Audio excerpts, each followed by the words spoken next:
எப்படி இருந்தது ஐஸ்வர்யா ராய் பேட்டி கண்ட அனுபவம்? நான் ஒரு நாள் இப்படி தினத்தந்தி பேப்பர் ஏதோ பார்க்கும்போது பார்த்தீங்கன்னா, அன்றைக்கி ஈவினிங் ஒரு சாயங்காலம் போல் குமரன் ஸ்டில்ஸ் வந்து ஒரு ஃபேஷன் பேரட் நடத்துகிறாங்க.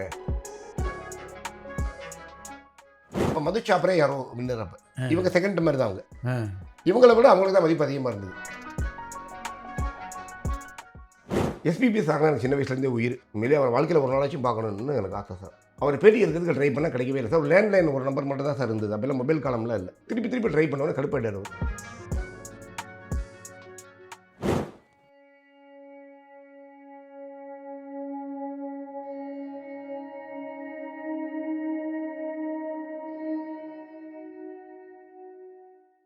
இன்றைய சாய் விசித்ரா நிகழ்ச்சியிலே பங்கேற்கின்ற விருந்தினர் பத்திரிகையாளரும் இயக்குனருமான Ho Chi Minh. My name Yalumalai. Yalumalai? 7 hills. இது ஏமாத்திட்டியல? எனக்கு என்ன பிடிச்சிருக்குன்னு நீ அப்படி போய் சொன்ன, எனக்கு உன்னை பிடிச்சிருக்குன்னு நானும் அப்படி சொன்னேன். இவன் யாரு? எதுக்காக இவன் வரவிடாம தடுக்கிறாங்க? இதான் என் மைண்ட்ல ஓடிட்டே இருக்கு. மாணவ பத்திரிகையாளராக ஆனந்த உடனிலே பணியாற்றிய போது உலக அழகி ஐஸ்வர்யா ராய் உட்பட பல திரை நட்சத்திரங்களையும் அரசியல் ஆளுமொழியும் பேட்டி காணக்கூடிய வாய்ப்பினை பெற்றவர் ஹோசிமின். இந்தியன், ஜீன்ஸ், முதல்வன் ஆகிய 3 படங்களில் இயக்குனர் சங்கரோடு பணியாற்றுகின்ற வாய்ப்பினை பெற்ற ஹோசிமின் அந்த அனுபவங்களை பற்றியும் தான் இயக்கிய 3 திரைப்பட அனுபவங்களை பற்றியும் பல சுவையான தகவல்களை இந்த நேர்காணலிலே பகிர்ந்து கொண்டிருக்கிறார்.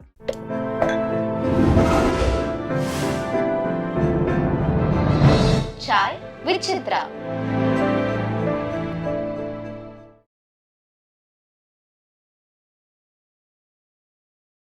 வணக்கம் சார் வணக்கம் சார். ஆரம்பத்தில் பத்திரிகையாளர் ஆகணும் அப்படின்ற எண்ணம் உங்களுக்கு இருந்ததா?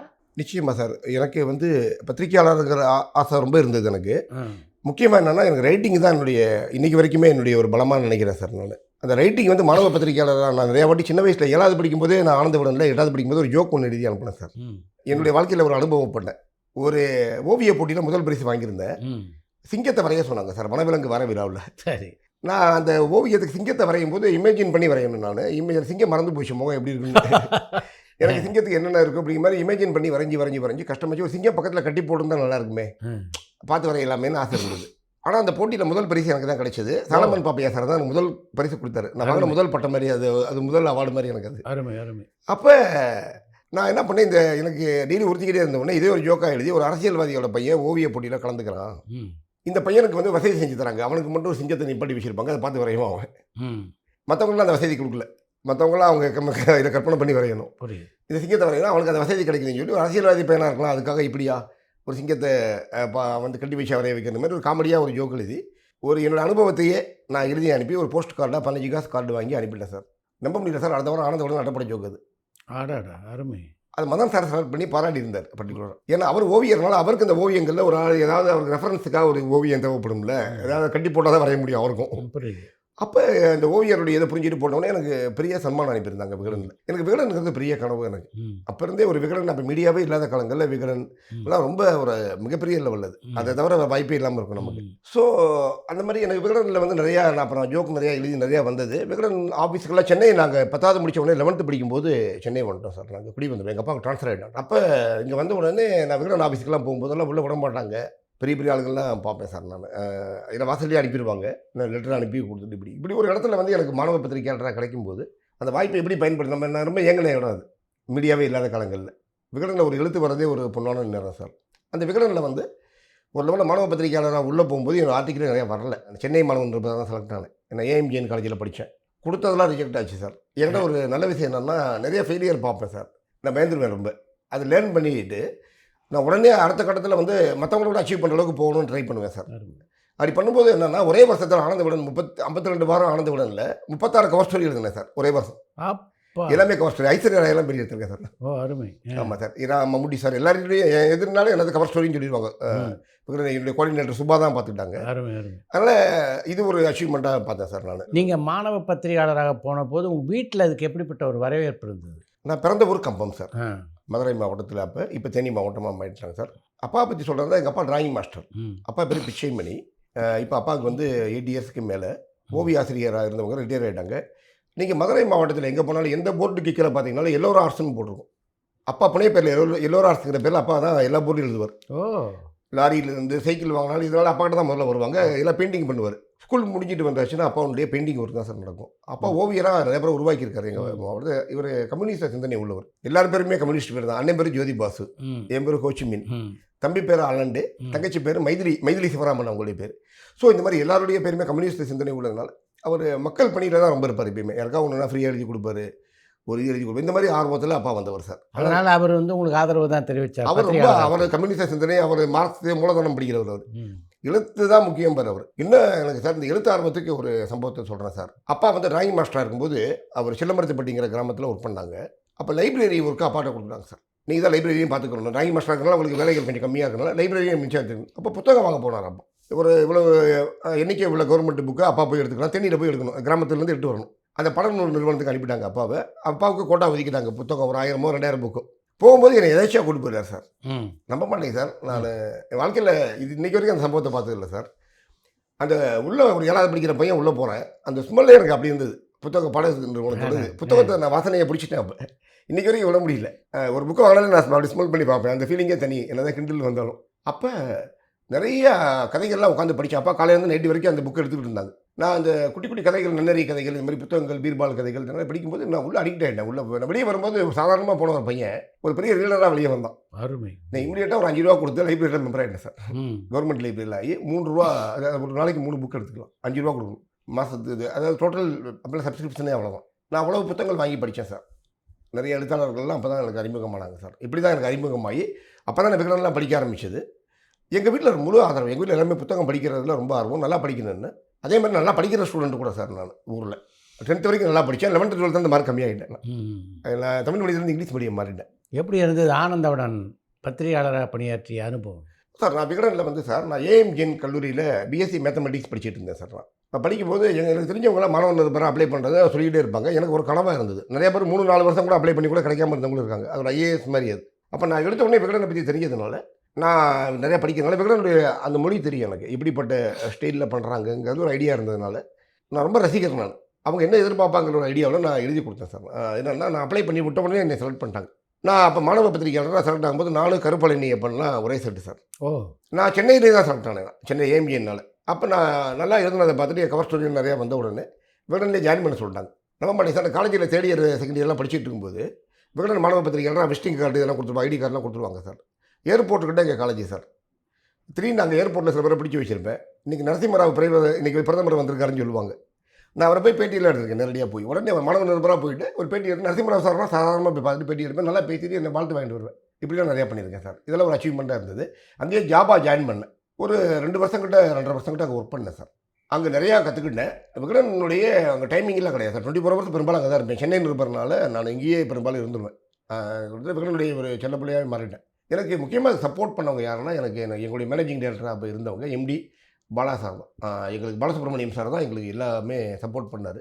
அப்போ என்னோட கோஆர்டினேட்டராக சுபா அக்கா இருந்தாங்க, வெங்கட் அவங்களுடைய மிஸ்ஸஸ்ஸு.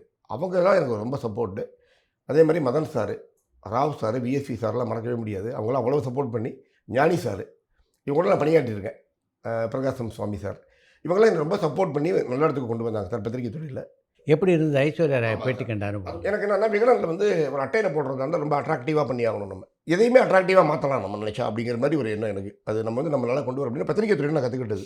நான் ஒரு நாள் இப்படி தினத்தந்தி பேப்பர் ஏதோ பார்க்கும்போது பார்த்தீங்கன்னா அன்றைக்கி ஈவினிங் ஒரு சாயங்காலம் போல் குமரன் ஸ்டில்ஸ் வந்து ஒரு ஃபேஷன் பேரட் நடத்துகிறாங்க.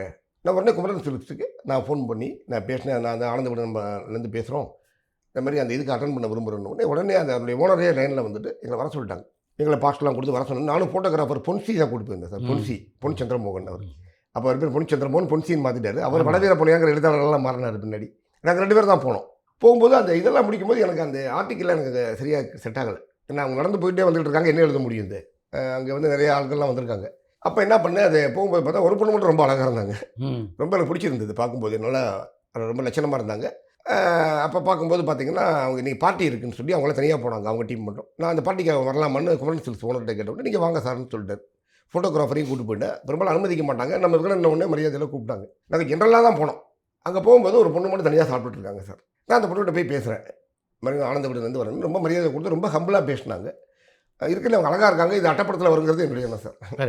வேறு எதுவுமே கிடையாது. அப்போ போக போக தான் தெரியுது அவங்க ஐஸ்வர்யா ராயின்னு. இது எனக்கே தெரியாது. ஐஸ்வர்யா ராயவே அடையாளம் தெரியும். அடையாளம் தெரியாத அளவுக்கு. ஆனால் லைட்டாக பார்த்துருக்கேன் புக்கில். இவங்க மேம்போக்கான இனத்தில் இருக்கணும். ஓ ஓ ஓ ஓ. இப்போ அவங்கள பேட்டி எடுக்கும்போது அவங்க டீட்டெயிலாக அவங்கள்ட்ட கேட்டு வாங்குறேன். நீங்கள் எப்படி கேட்குறீங்களோ ஒரு ஆள்கிட்ட ஒன்றும் இல்லாத கூட வாங்கிடுவீங்களோ, அது மாதிரி நானும் ட்ரை பண்ணுறோம். அப்போ நாங்கள் அப்போ பொன்சிக்கு ரொம்ப பிடிச்சி போய் ஃபோட்டோலாம் எடுத்தார்.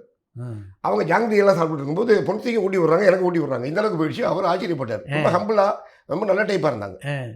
எல்லாரையும் விட அங்கே ஏற்கனவே வின்னர் வந்த அப்போ மது சாப்பரே யாரோ வின்னர். அப்போ இவங்க செகண்ட் மாதிரி தான். அவங்க இவங்களை விட அவங்களுக்கு தான் மதிப்பு அதிகமாக இருந்தது. ஓ ஓ ஓ. அப்போ நான் பேட்டி எடுத்து அவங்கள ஒரு இன்டர்வியூ மாதிரி பண்ணி போட்டேன் சார். அது அவங்க நம்பர்லாம் வாங்கி வச்சுட்டாங்க. ஆஃபீஸ் நம்பர்லாம் வாங்கிட்டு அவங்க வீட்டு நம்பர்லாம் கொடுத்துருந்தாங்க. அந்த லேண்ட்லைன் நம்பர்லாம் கொடுத்துருந்தாங்க சார். அந்தளவுக்கு பாம்பேயில். அப்போ நான் ஆனந்த விடனில் கொடுத்த உடனே அட்டப்படமாக வந்துருச்சு சார். உடனே அடுத்த வாரம் அவங்க ஆஃபீஸில் பரபரப்பாயிட்டாங்க. அந்த வாரம் லக்கிலி என்னன்னா உலக அழகியாகவும் ஆகிட்டாங்க. அருமை. இது எதிர்பார்க்கவே இல்லை. நாங்கள் எல்லாமே ஒரே நேரத்தில் நடந்தது சார். அப்போ நான் உடனே இந்த விஷயமா அவங்கள தொடர்பு கொண்டு அடுத்த பேட்டியை அதில் அப்படியே கண்டினியூ பண்ணிட்டேன். இந்த உலக அழகி விஷயத்தை கொண்டு வந்தது. ஏன்னா பேட்டி ரொம்ப அப்டேட்டடாக வந்தது. நாங்கள் எடுத்ததை விட பாதி நான் ஃபோனில் தான் கேட்டேன் அவங்ககிட்ட. அது பேட்டி வந்தது சார். அதுக்கு பின்னால் எப்போது ஐஸ்வர்யா ராய் அது பெரிய அனுபவங்கள் சார். ஜீன்ஸில் அசிஸ்டன்டாக ஒர்க் பண்ணேன் சார். அவங்களுக்கு டைலாகே நான் தான் எழுதி கொடுத்தேன் சார். அருமை. அதுக்கப்புறமே என்னாச்சுன்னா சென்னைக்கு வரப்போ என் நம்பருக்கு கால் பண்ணி அவங்க எனக்கு ஒரு வாட்டி அவங்க நன்றி சொன்னாங்க. அவங்க இது ஆனந்த விடனில் அட்டப்படம் போட்டது எனக்கு பயங்கரமான ரீச்சாக இருந்ததுன்னு பேசினாங்க. எனக்கு அறகுறை இங்கிலீஷ். அவங்க இங்கிலீஷில் பேசினாங்க. பேசிட்டு சென்னை வந்த உடனே ஒரு வாட்டி நான் பெப்சி கம்பெனிக்காக நான் ஒரு விளம்பரத்துக்காக நான் வர்றேன், நீங்கள் வரீங்களான்னு கேட்டாங்க. நானும் இதே ஃபோட்டோகிராஃபரை கூப்பிட்டு போய் பொன்சியும் போனோம். எங்களை அடையாளம் கண்டுபிடிச்சி ரொம்ப பேசிட்டு அவங்க கார் வரும்போது அவங்க கூட கூட்டலாம் போனாங்க. எங்களை கூப்பிட்டு போய் அந்த பேட்டியை நாங்கள் அப்போ திருப்பி இன்னொரு பேட்டியும் சின்ன பேட்டி மாதிரி எடுத்தேன். நான் அவங்களை எடுத்து அது விகடனில் வந்தது சார். அதுவும் ஸோ இப்படி விட்டுட்டோம் சார். இதுக்கப்புறம் தொடர்பே கிடையாது, எங்களுக்கு வாய்ப்பே இல்லை. வேறு எந்தெந்த பிரபலங்களெல்லாம் பேட்டி எடுக்கக்கூடிய வாய்ப்பு உங்களுக்கு அமைஞ்சது? ரொம்ப நெகிழ்ச்சியாக சொல்கிறேன் சார். நான் நினைவில் நினைக்கக்கூடியது என்னென்னா நான் எஸ்பிபியோட பேட்டி எடுத்தேன் சார். என் வாழ்க்கையில் அது ஒரு பெரிய இன்றைக்கி வரைக்கும் நினச்சா அழுதுருவேன். அந்த மாதிரி ஒரு பேட்டி சார். அருமை. எஸ்பிபி சார்னா எனக்கு சின்ன வயசுலேருந்தே உயிர். ஏன்னா சினிமா தேட்டர் பக்கத்துலேயே எங்கள் ஏரியாவில் தேட்டர் இருந்தது சார். எங்கள் அப்பா வந்து சீபாலக்கோட்டையெல்லாம் வேலை செய்யும்போது ஓடப்பட்டிங்கிற கிராமத்தில் குடியிருந்தோம். அப்போ அந்த தேட்டர் மேனேஜர் எங்களுடைய காலனியில் இருந்தார் சார். எங்களுடைய இதில் இருந்தார். அது லைன் வீடு மாதிரி இருக்கும், வரிசையாக கவர்மெண்ட் ஸ்டாஃப் மாதிரி இருப்பாங்க. அந்த தேட்டர் போன அந்த மேனேஜர் அங்கே இருந்தாங்க. அப்போ தேட்டரில் என்னை ஃப்ரீயாக விடுவார் உள்ள. அந்த தேட்டரில் என்ன போனாலும் எங்கள் வீட்டில் கேட்கும் சார். அந்த டைலாக்கே கேட்கும் சார். கேட்டுகிட்டே சார் தூங்குவோம். அப்போ எஸ்பிபி பாட்டுலாம் எனக்கு ரொம்ப பிடிக்கும். அவர் வாய்ஸுக்கு ரொம்ப அடிக்ட். நான் சின்ன வயசுலேருந்து எனக்கு சினிமாவே அப்படி தான் எனக்குள்ளே பூந்துருச்சுன்னு நினைப்பேன். அந்த விநாயகனே விலை திருப்பவனே பாட்டு போட்டாலே படம் ஆரம்பிக்குது. இத்தனை மணிக்கு நாங்கள் டைமிங்கே வந்து அதை சவுண்ட் வச்சு தான் கண்டுபிடிப்போம் சார். கிளாக்லாம் பார்க்க மாட்டோம் அந்த மாதிரி சார். அப்போ எஸ்பிபி சார்லாம் எனக்கு சின்ன வயசுலேருந்து மனசுக்குள்ளே ஊர்னவர். நான் அவரை பார்க்கணுன்னு ரொம்ப கனவு எனக்கு. உண்மையிலே அவர் வாழ்க்கையில் ஒரு நாளாச்சும் பார்க்கணுன்னு எனக்கு ஆசை சார். அவர் வாய்ஸ் மாதிரி நான் மிமிகிரிலாம் பண்ணி பார்ப்பேன். அவ்வளோ பிடிக்கும். நான் விகடனில் இருக்கும்போது அவரை பேட்டி இருக்குன்னு விரும்பினேன். அவர் பேட்டி இருக்கிறதுக்கு ட்ரை பண்ணால் கிடைக்கவே இல்லை சார். லேண்ட்லைன் ஒரு நம்பர் மட்டும் தான் சார் இருந்தது. அப்போல்லாம் மொபைல் காலம்லாம் இல்லை. அப்போ விட்டல்னு ஒருத்தவங்க எடுப்பாங்க. அவர் தான் மேனேஜர். ஆமாம், எனக்கு தெரியாதவங்க யாரும். விட்டல் இருக்குது. திருப்பி ட்ரை பண்ணவொடனே கடுப்பாயிட்டார். ஒரு நாள் திட்டாருன்னு. என்னப்பா எத்தனை வாட்டிப்பா பண்ணுவேன்? இல்லைப்பா அவர் கொடுக்கவே மாட்டார். பேட்டி கொடுத்ததே பல வருஷம் ஆச்சு, 10 வருஷம் ஆச்சுங்கிற மாதிரி சொல்ல ஆரம்பிச்சிட்டாரு. தாங்கவே முடியல சார். நான் எஸ்பிபியை பார்க்காம இப்படி இருக்கிறது விகடன் இருக்கும்போது அது மீடியாவும் இல்லாத நேரங்கள். அப்போ நான் சாருக்கு இருக்கணும் 6 மாதமாக ட்ரை பண்ண உடனே இது எஸ்பிபி சார் வரைக்கும் போயிடுச்சு சார். வெறி பிடிச்ச உடனே எஸ்பிபி சாரே லைனில் வந்துட்டார் சார். என்னப்பா யார் நீ அப்படின்னாரு. ரொம்ப சந்தோஷமாக இருக்கு எனக்கு. இது நான் அதை டிஸ்டர்பாக நினைக்கல. எனக்கு இப்படி ஒரு ரசிகர் இருக்காங்களான்னு சொல்லிட்டு நீங்கள் வாங்க இன்றைக்கி 3 மணிக்கு வந்துருங்க, ஃபோட்டோகிராஃபரையும் கூப்பிட்டு வந்துருங்கன்னு சொல்லிட்டார் சார். எனக்கு அன்றைக்கி அந்த ட்ராவல் பண்ணி வீட்டிலேருந்து அங்கே போனேன் சார். அதெல்லாம் அவ்வளோ கனவோடையும் நர்வஸோடையும் போனேன் சார். அருமை. மகாலிங்கபுரத்தில் அவருடைய வீட்டுக்கு போனேன் சார். போன உடனே ஒரு பேட்டி இருந்தேன் சார். 3-4 மணி நேரம் பேட்டி சார். ஒரு டேப் ரெக்கார்ட் பண்ணேன் சார் கேசட்டில். அப்போல்லாம் வீடியோலாம் இல்லை சார். இன்றைக்கி வரைக்கும் அதை நான் சும்மா இருக்கும்போது போட்டு கேட்பேன் சார். அவர் வாய்ஸோட கேட்கும்போது அவர் பாடியெல்லாம் காட்டுவார். நான் அதாவது சார் எனக்கு அடாப்ட் ஆகிடார். அவர் என்ன சொல்கிறாருன்னா நீ உட்காருன்னு சொல்லி நின்று ஒரு ஃபோட்டோ எடுத்தார் சார். எந்த கேள்வி கேட்டாலும் சார் நீ பாடுறியான்னு சொல்லி பாட சொல்லிட்டார் சார். என்னை பார்த்து குத்துவார். இந்த மாதிரி பண்ணி ரொம்ப நான் அமைச்சரோலாம் கேள்வியாக நிறைய கேட்டேன் சார். அந்த வயசில் எனக்கு நிறைய கேள்விகளை கேட்க தெரியல. கண்ட கேள்வியெல்லாம் கேட்க ஆரம்பிச்சிட்டேன். எதாக இருந்தாலும் சளைக்காமல் ஒரு மனிதன் பொறுமையாக சொல்லி அவ்வளோ ஜாலியான மனிதரை, கலகலப்பான மனிதரை பார்க்கவே இல்லை. எஸ்பிபி பாடகரை தாண்டி எனக்கு சிறந்த மனிதராக தென்பட்டார் சார். நான் வெளியே வரும்போது மீறி நெகிழ்ச்சியாக இருந்தது. அதுக்கப்புறம் அந்த எஸ்பிபி சாருடைய பேட்டி அந்த முறை வந்து ஜூனியர் போஸ்ட்டில் ஒரு பெரிய கவர் ஸ்டோரி மாதிரியே போட்டிருந்தாங்க. அதுக்கப்புறமா சார் அடிக்கடி கால் பண்ணுவாங்க எனக்கு. ஆஃபீஸுக்கு நம்பருக்கு கால் பண்ண ஆரம்பிச்சுட்டு உடனே பல்லவி அக்காவை பேட்டி எடுக்கணும்னு பல்லவி அக்காவே பேட்டி எடுக்க வச்சார். அவங்களும் ஆனந்த விடனில் கவர் ஸ்டோரியாக வந்தாங்க சார். அந்த புக்கு வாங்க அக்கா வந்து பல்லவி அக்கா ஆஃபீஸுக்கே வந்தாங்க. அது ஒரு சந்தோஷம். சரண் அப்போ தான் அமெரிக்காவிலேருந்து வந்திருந்தார். அப்போ சாரை அறிமுகப்படுத்தி வச்சார் என் பையன் சரண் சொல்லிட்டு. அப்போ தேவன்கிற மியூசிக் டேரக்டர் கூட இருந்தாங்க இவங்களும். அவர் சிங்கர், அமெரிக்காவில் படித்தவங்க. ஸோ இந்த மாதிரி எனக்கு இன்றைக்கி வரைக்கும் எனக்கு சரண் சார் வந்து நல்ல பழக்கம். காரணம் அந்த அப்பா கூட அந்த அறிமுகம்னால பழக்கம். அதனால் சார்கிட்ட ரொம்ப தொடர்பில் இருந்தேன். என் படத்தில் ஒரு அப்பா கேரக்டருக்கு நான் நடிக்க வைக்க கேட்டேன். நான் பண்ணுறேன்னு சொன்னார். சில சூழ்நிலையில் பண்ண முடியல. அவரோட பாட்டு பண்ண முடியலங்கிற ஒரு வார்த்தை சார். என் படத்தில் பாடலையேன்னு பாலசுப்ரமணியம் சார் என்னன்னா கர்நாடிக்கே படிக்கலன்னு சொல்லுவார் கேட்டால். ஆமாம். ஆனால் அவர் பயங்கர ராகத்தோடு இருக்கும். அவர் என்ன நிறைய ப்ராக்டிஸ் பண்ணுறாருங்கிறத நான் கண்டுபிடிச்சேன் சார். நான் நிறைய ப்ராக்டிஸ் பண்ணுவாராம். நாளைக்கு காலையில் ஒரு ரெக்கார்டிங் இருக்கோ இதெல்லாம். ஆனால் அவர் நிறையா விஷயங்கள் அதை பற்றி அவர் கெஸ்ஸிங் பண்ணிட்டு போயிருக்காரு. இல்லாட்டி அவர் நிறையா விஷயங்களுக்கு நிறையா இடத்துக்கு போயிட்டு வந்துடுறாரு. அது அவருடைய ப்ராக்டிஸ் தான் நான் ஃபஸ்ட்டு பாராட்டணும் சார். பயிற்சி பயங்கரமாக இருக்கு அவர்கிட்ட. ஆமாம். அவர் நம்மளுக்கு தெரியாது, அது கண்ணுக்கு தெரியாது. ஒரு ரெக்கார்டிங்கே வச்சா கூட அந்த 10 நிமிஷத்தில் வரைஞ்சி சொல்லிட்டு போயிட்டு அது நிறையா ஒர்க் பண்ணுறாரு உள்ளே மனசுக்குள்ளே. இது ஒரு இது சார். ரெண்டாவது அவர் வந்து நிறைய நியூஸ் சேனல் பார்ப்பார். உலக விஷயங்கள் அத்தனையும் பேசுகிறார் சார். ஒரு பாடகரெல்லாம் சில விஷயங்கள் தான் தெரியும் சார். ஆனால் பாலசுப்ரமணியம் சாருக்கு வந்து அத்தனை விஷயங்கள் தெரியுது. உதாரணத்துக்கு என்னன்னா, அவர் அமெரிக்காவில் நடக்கக்கூடிய அந்த விஷயத்த சொல்கிறாரு. இன்றைக்கெல்லாம் இருந்தால் அவ்வளோ விஷயத்தை அப்டேட் பண்ணியிருப்பார். இவ்வளோ விஷயங்கள் ஒரு ரிப்போர்ட்டரோட அதிகமாக தெரிஞ்சு வச்சிருக்காரு அவர். எனக்கு ஆச்சரியமாக இருந்தது. அதை கற்றுக்கக்கூடிய பண்ணி எப்படி சார் நான் எல்லா பேப்பரும் படிப்பேன். நியூஸ்னால் எனக்கு ரொம்ப பிடிக்கும். சும்மா தான் நியூஸ் தான் பார்ப்பேன். நான் பாட்டு கூட கேட்க மாட்டேன். இப்படி சொல்ல ஆரம்பிச்சிட்டார். இது ஒரு வினோதமாக இருந்தது சார். இந்த மாதிரி நிறையா விஷயங்கள் சொல்லலாம் அவரை பற்றி. எல்லார்ட்டையுமே நல்ல உறவுகளோடு இருந்திருக்காரு. ரொம்ப ஒரு ஜாலியான மனிதராக தான் வாழ்ந்தார் அவர். வேறு யாரெல்லாம் பேட்டி கண்டது உங்களுக்கு ரொம்ப பிடித்தமானதாக இருந்தது சார்? முக்கியமான இன்னொரு விஷயம் என்னன்னா, பிரேமானந்தாவோட விஷயம் வந்தது இல்லை சார். அதை ஃபஸ்ட்டு கொண்டு வந்தது விகடன் தான் சார். அதுக்கப்புறமா மற்ற நியூஸ் பேப்பரில் வந்தது திருச்சி சாமியார். ஆமாம் சார். அந்த சாமியார் அப்போ ஒரு வாட்டி நான் விகடனில் இருக்கும்போது எனக்கு கால் வந்தது. 2 பேரும் அங்கே தப்பிச்சு வந்திருக்காங்க, அவங்களை அட்டன் பண்ண ஒரு ரிப்போர்ட்டர் வேணும் அப்படின்னு சொன்ன உடனே நான் சென்னை ரிப்போர்ட்டர்னால உடனே என்னை கூப்பிட்டாங்க. ஆஃபீஸ்லேருந்து கால் வந்தோடனே நான் போய் அவங்களை அட்டன் பண்ணேன். அப்போ இவங்க சொல்ல எனக்கு அதிர்ச்சியாக இருந்தது. இதெல்லாம் ரெக்கார்ட் பண்ணி நான் உடனே ஒரு ஆர்டிக்கல் மாதிரி பண்ணிவிட்டு அவங்களை உதவும் முகங்கள் வித்தியாகிட்ட போய் சேர்த்து விட்டேன் விகடனுடைய அட்வைஸ் படி. அதன் பிறகு வேல் பாண்டியன் எங்களுடைய ரிப்போர்ட்டர் திருச்சியில் இருந்தாங்க சார். அவங்க தான் திருச்சியில் பெரிய ரிப்போர்ட்டர் அவர். இப்போ அவங்க இல்லை. அவர்கிட்ட நாங்கள் சொல்லி அப்புறம் அந்த விஷயங்களில் பாதி ஃபாலோ பண்ண சொன்னோம் அங்கேருந்து. அவர் வந்து அந்த விஷயங்கள்லாம் இன்னும் எக்ஸ்போஸ் பண்ணி விகடன் தான் ஃபஸ்ட்டு ஜூனியர் விகடன் தான் கொண்டு வந்தோம் சார். நம்ம அதில் என்னுடைய பங்கு இருந்தது மெயினாக. அதில் இவங்களை ஃபஸ்ட்டு கொண்டு வந்ததுனால எங்களுக்கு ஏதாச்சும் அமைஞ்சது இது மாதிரி. அப்புறம் பாகிஸ்தான் சுப்ரீம் கோர்ட் ஜட்ஜு ஒருத்தவங்களை என்ட்ரி பண்ணேன். அப்போ அவங்க சென்னை வந்திருந்தாங்க, அவங்கள என்ட்ரி பண்ணியிருக்கேன். இப்போ நிறைய பேர் சார் நான் பார்க்காத ஆட்களே கிடையாது. அரவிந்த் சாமி சார்லேருந்து ஆர்வி உதயகுமார் சார், சங்கர் சாரே பெரிய எடுத்து தான் பழகி அவர் கூட நான் சேர்ந்துட்டேன். ஆக்சுவலி சார் என்னென்னா, நாங்கள் படிச்சு கேள்வி ரெடி பதில் அப்படின்னு ஒரு பகுதி சார் ஜூனியர் போஸ்ட்டில் வந்தது சார். இதுக்கு வந்து இவரை செலிபிரிட்டி தான் பண்ணுவோம். சினிமாவில் பெரிய நட்சத்திரங்கள் வரைக்கும் எல்லாரையுமே பார்த்துருக்கோம் சார் நம்ம. அப்போ சத்யராஜ் சாரே நான் அதில் என்ட்ரி பண்ணியிருக்கேன். நிறைய பேரை பார்த்துருக்கோம், அதில் பார்க்காத ஆட்களே கிடையாது. அப்போ நான் வந்து ஒரு வாட்டி என்னன்னா, சங்கர் சாரை பெட்டி எடுக்கலாம்னு சொல்லிட்டு எதிர்கால சினிமாவை பற்றி ஒரு ஆர்டிக்கல் போட்டு வந்தோம். எதிர்கால சினிமா பற்றி 5-6 பேர் கருத்து சொல்லணும், எப்படி இருக்கும் சினிமான்னு சொல்லி. அதில் நாசர் சார், ராஜீவ் சுந்தரம் மாஸ்டர், இந்த மாதிரி 4-5 பேர் பேட்டி எடுத்தோம். சங்கர் சார் பெரிய எதிர்கால சினிமா பற்றி அவர் சொன்னால் நல்லாயிருக்கும் அப்படின்னு சொல்லி பேட்டி எடுக்க சொல்லியிருந்தாங்க விகடனில். அவரை கொண்டு வர முடியுமான்னு கேட்டாங்க. அப்போ சார் காதலனை முடித்து ஃபைனலில் இருக்கார் சார் அவர். அப்போ சாரை பார்க்க நான் பேட்டி கேட்குறதுக்காக அவங்க வீடு மேட்லி ரோட்டில் ஒரு வீடு சார், ஒரு சின்ன வீடு அது. ஆமாம். அந்த வீடு அவர் எங்கே குடியிருந்தாருன்னா, என்னுடைய கசின் பிரதர் இருந்தாங்க சார். சக்கரவர்த்தின்னு பழைய நடிகர் தெரியுமில்ல சார் உங்களுக்கு? சொல்ல முடியும். அவர் என்னோட கசின் பிரதர் தான் அவர். அவருடைய வீட்டில் தான் அவங்க இருந்திருக்காங்க கூட. அப்போ எனக்கு அந்த ஏரியாவுக்கு தான் அட்ரஸ் அனுப்பியிருந்தாங்க. எனக்கு தெரியாது அப்போ எல்லாம் இங்கே இருக்காங்கன்னு. அப்போ சாரை பேட்டி எடுக்க போகும்போது அவங்க வீட்டில் இந்த அட்ரஸ் மாறிட்டாங்க, மேட்லி ரோடு போயிட்டாங்கன்னாங்க. மேட்லி ரோடு போனால் அவங்க அம்மாவை பார்த்தேன் சார். சங்கர் சாருடைய அம்மாவை ரொம்ப இனிமையானவங்க. எனக்கு என்னைக்கு மறக்க முடியாத கேரக்டர். எங்கள் அம்மா மாதிரியே இருப்பாங்க. ரொம்ப போனாலும் வாங்க தம்பின்னு பேசுவாங்க. யாராக இருந்தாலும் நல்லா யதார்த்தமாக பேசுவாங்க. அப்போ நான் உடனே அவங்ககிட்ட கேட்ட உடனே, தம்பி அவங்க வந்து வேகா எடிட்டிங் போயிருக்காங்க, குஞ்சுமோன் சார் ஆஃபீஸ் கிட்டே இருக்குன்னு சொல்லிட்டு உடனே கோடம்பாக்கத்துக்கு அனுப்பிட்டாங்க சார். அங்கே போனால் சார் வந்து வீட்டுக்கு வந்துட்டார். வீட்டுக்கு போனால் இங்கே வராது அப்படின்னு சொல்லி அவர் தெரிஞ்சு போச்சு. ஒருத்தர் எவ்வளோ ஃபாலோ பண்ணிகிட்டே இருக்கான்னு தெரிஞ்சிருச்சு சார். அன்றைக்கி நைட்டு வந்து என்னாச்சுன்னா, அவர் ஒரு லேண்ட்லைன் நம்பர் மாதிரி கிடைச்சோடனே நம்பருக்கு ஃபோன் பண்ண உடனே ஹோசிமின்டார் அவர் சொல்லிட்டு, உங்கள் ஆர்டிக்கல் நிறையா படிச்சிருக்கேன்னு சொல்ல ஆரம்பிச்சிட்டார் சார். எனக்கு ரொம்ப பிடிச்சி, உங்கள் நடையெல்லாம் ரொம்ப பிடிக்குன்னு சொல்ல ஆரம்பிச்சிட்டார். எனக்கு அதுவே ஆச்சரியமாக இருந்தது. நீங்கள் நாளைக்கு காலையில் வந்துருங்கன்னு சொல்லி குஞ்சுமோன் சாருடைய ஆஃபீஸுக்கு பேட்டி எடுக்கிறதுக்காக வர சொல்லிட்டார் சார். நான் அங்கே போனேன். அப்போ பார்த்தோன்னே மகிழ்ச்சியாக இருந்தால் அவர் அதிர்ச்சி ஆகிட்டார். நான் ஒரு பெரிய வயசான ஆள் மாதிரி நினச்சிட்டார் விகடன்.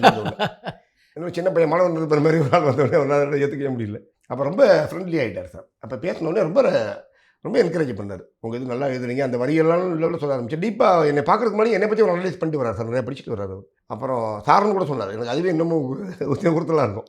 நம்ம சின்ன பையன், அவர் எவ்வளோ பெரிய ஆள், என் குரு அவர் தான். அப்போ நான் அவரையும் மாதேஷ் சார் அவங்கள பற்றியெல்லாம் கேட்டுட்டு, நிறைய பேரை பற்றியெல்லாம் சொல்லி அவர் அனுபவங்கள்லாம் கேட்டுட்டு ஒரு இன்டர்வியூ பண்ணி போட்டேன். ரொம்ப பிடிச்சி போச்சு அந்த இதெல்லாம் கேட்டுட்டு. அப்போ எதிர்கால சினிமாவில் அவர் சொன்னார் ஒரு டைலாகு. 4-5 பேரும் பேட்டி கொடுத்துருக்காங்க எதிர்கால சினிமா பற்றி. இவர் எலுமிச்சம்பழம் தான் ஒரு காலத்தில் ஹீரோவாக வரும் அப்படின்னாரு. எப்படி சார்னு கேட்டேன். கிராஃபிக்ஸ்லேயே எலுமிச்சம்பழத்தையே ஹீரோவாக்கி கூட ஒரு கதையை உருவாக்க முடியும்பா கிராஃபிக்ஸ்லன்னு அப்பயே கணிச்சார் சார். அது அவருடைய பயங்கரமான ஏஐ இல்லாத காலத்தில் இது 94 சொல்லிட்டார் சார். எப்படி சார்னா இதில் சாத்தியங்கள் வரும் பாருங்கள், நானே சில விஷயங்கள் பண்ணுறேன், செக்கு புகரையில் அப்படி பண்ணேன், காதலன் எப்படி பண்ணியிருக்கேன்னு சொல்கிறார். அப்போ அந்த லெமனவே ஒரு கதையாக மாற்ற முடியும்னு சொல்லி எனக்கு சில லைனே சொல்கிறார். அப்போ நான் மிரண்டேன். என்னடா அது இவ்வளோ பெரிய விஷயம் சொல்கிறார். எனக்கு ஒரு இன்னொரு ஐ ஓப்பனிங். கிராஃபிக்ஸ் மேலே ரொம்ப காதல் சார். கிராஃபிக்ஸ் டேரக்டர்னால ரொம்ப பிடிக்கும். நான் அனிமேஷனில் ரொம்ப ஆர்வம் உள்ள ஆள் நான். அப்போ சார் சொன்னது எனக்கு ரொம்ப பாதிப்பு. நான் ஏற்கனவே ஓவியம் வரையக்கூடிய ஃபேமிலினாங்க. அதனால் ஓவியம் கிராஃபிக்ஸ் லிங்க்னால சார் சொன்ன உடனே எனக்கு ரொம்ப இதாக இருந்தது.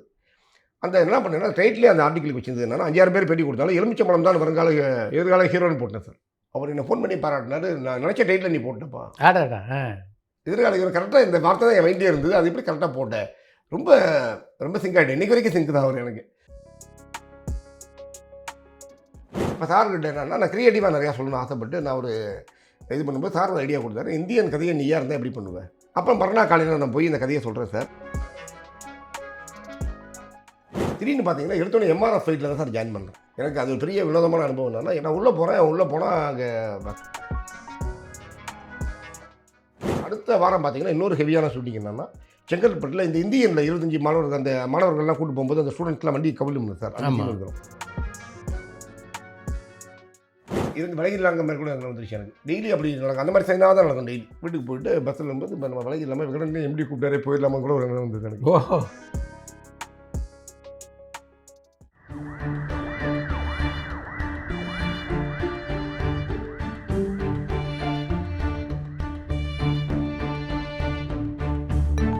பரபரப்பான சினிமா செய்திகள், நட்சத்திரங்களின் பேட்டிகள், சினிமா வரலாறு ஆகியவற்றை பார்க்கவும் படிக்கவும் உங்களுக்கான இணையதளம் touringtalkies.co.